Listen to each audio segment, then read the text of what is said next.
যে দোয়া পড়লে কুরাইশ বংশের ১০ জন গোলাম আজাদ করার সওয়াব তার আমলনামায় লেখা হয়। তো এমন একটি দোয়া আছে যে দোয়াটা পড়লে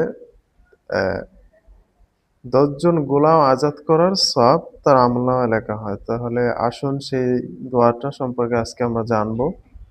তো আপনারা অ্যা ধৈর্য সহকারে ভিডিওটি একটু দেখুন, স্কিপ করবেন না।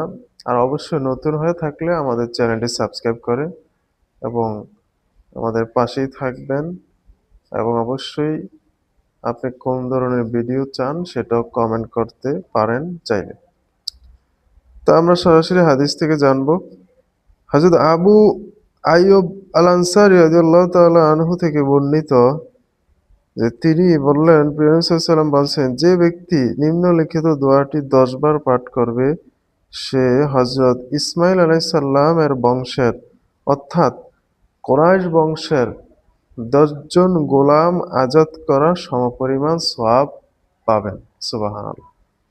এই হাদিসটা তিরমিজি শরীফ ও ইমাম আহমদ রহমতুল্লাহ তার মুসনাদ গ্রন্থে বর্ণনা করছেন এবং আবু ঈসা ইবনে হাদিসটি গরীব